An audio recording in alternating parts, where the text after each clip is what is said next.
ဒုတိယတင်ဖို့ဆက်ပြီးတင်ပြပေးချင်ပါလေဒါကတော့အမေရိကန်နိုင်ငံကိုရောက်ရှိနေတဲ့တရားမဝင်ရွှေ့ပြောင်းနိုင်ငံသားတွေကိုအမေရိကန်သမ္မတဒေါ်နယ်ထရန့်ကဒါသူတို့ကိုပြည်နှင်ပေးလိုက်တဲ့အချိန်ဒီပ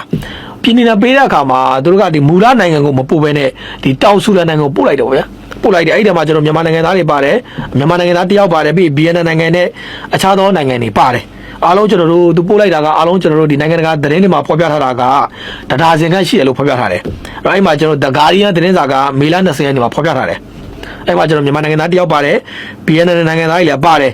အဓိကသူတို့ပို့ရမှာကဗျာကျွန်တော်တို့ဒီအမေရိကန်ရဲ့ဒီလူမှုကြီးကြပ်ရေးရနေပြီးတော့အမေရိကန်နိုင်ငံမှာရှိတဲ့ကျွန်တော်မြန်မာတန်ယုံပေါ့ဗျာစသဖြင့်အဲ့ဒီတန်ယုံတွေကိ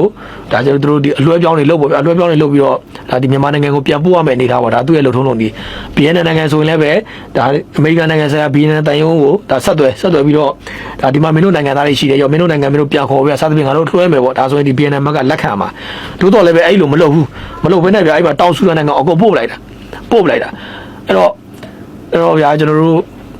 ပတ်စံရှိတဲ့လူတွေလို့အာဏာရှိတဲ့လူတွေလို့ရင်ဘာဖြစ်ကောင်းတယ်ဆိုတဲ့သဘောပေါ့ဗျာအဲ့တော့ပြီးခဲ့တဲ့ကာလမှာကျွန်တော်တို့ဒီအိန္ဒိယနိုင်ငံသားတွေဆိုလည်းပဲဒီအမေရိကန်အစိုးရအိန္ဒိယနိုင်ငံကိုပို့ပေးတာတရုတ်နိုင်ငံသားတွေဆိုလည်းပတ်သူပြန်လာကြတာထို့တော်လည်းပဲကျွန်တော်တို့ဒါကို့မှာကျွန်တော်အင်အားနည်းတဲ့အခါကျရင်တော့ဒီလိုမျိုးတွေကျွန်တော်တို့ဖြစ်ပါတယ်အဲ့တော့သတင်းဖြစ်စဉ်ကပထမဒီလူတွေကိုဒါဒီလူတွေပေါ့ဗျာလက်ရှိသူတို့ပို့မဲ့လူတွေကိုသူကအီးမေးလ်ပို့လိုက်တယ်ခါမှာရောမင်းတို့တော့ဒါတောင်အာဖရိကကိုပို့မယ်ဆိုတော့အီးမေးလ်တွေပို့တယ်တကယ်တော့အဲ့တောင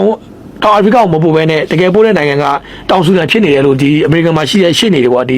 ရွှေပြောင်းအလုပ်သမားရေးကိုဆောင်ရွက်နေတဲ့ရှေ့နေတွေကသူတို့တရားဝင်ထုတ်ပြောလာတာတွေ့ရတယ်။အဲ့မှာကျွန်တော်တို့ဖော်ပြချက်ရဆိုရင်တောင်ဆူဒန်ကိုအပို့ခံရတဲ့မြန်မာနိုင်ငံသားမှာလည်း Transfer ရဲ့လွှဲပြောင်းဆောင်ရွက်ပုံမှာလက်မှတ်ရေးထိုးထားကြောင်းလည်းမရှိဘူးတဲ့။ပြီးရင်ကျွန်တော်သူ့ကိုမူလနိုင်ငံကိုမပို့ဘဲနဲ့တောင်ဆူဒန်နိုင်ငံကိုပို့ရပုံမှာဒါကျွန်တော်တို့ဒီရွှေပြောင်းအရေးကိုလှုပ်ရှားနေတဲ့ဒါရှေ့နေတွေကဒီပုံမှာကန့်ကွက်တယ်လှုပ်ရှားသူတွေကန့်ကွက်ပါတယ်အဲ့လိုအခြေအနေရှိပါတယ်။ဒါတော့ကျွန်တော်တို့ဖြစ်ခဲ့တဲ့အခြေအနေပေါ့ဗျာလက်ရှိဖြစ်ခဲ့တဲ့အခြေအနေတိုးတော်လည်းပဲကျွန်တော်ဒီတောင်ဆူဒန်ကိုပုတ်ခံရတဲ့ဒီမြန်မာနိုင်ငံသားကဘယ်သူဘဝဖြစ်တယ်ဆိုတာကိုတော့ဒီရှင်းနေတွေကဖော်ပြထားတာမတွေ့ရပါဘူးတဲ့ပြီးခဲ့တဲ့လပိုင်းဒီမှာဒီမြန်မာနိုင်ငံသားအပါအဝင်အခြားသောနိုင်ငံသားတွေကို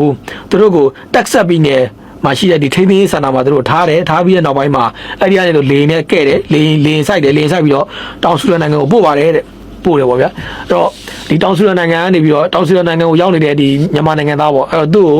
ုဒီတောင်ဆူဒန်နိုင်ငံကနေဘယ်ကိုဆက်ပို့မလဲပေါ့ဗျာအဲ့ဒီဒေသနဲ့ဘယ်ဆက်ပို့မလဲပေါ့ဒါတော့ကျွန်တော်စောင့်ကြည့်ရမှာဖြစ်ပါတယ်အဲ့တော့အဲ့မှာကျွန်တော်လက်ရှိအမေရိကန်သမ္မတဒေါ်နယ်ထရန့်ကတော့ရှင်းပါတယ်ဒါတော့သူ့နိုင်ငံအကျိုးစီးပွားနဲ့သူလုပ်တာဖြစ်တယ်အဲ့တော့သူ့နိုင်ငံအကျိုးစီးပွားနဲ့သူလုပ်တဲ့အခါမှာ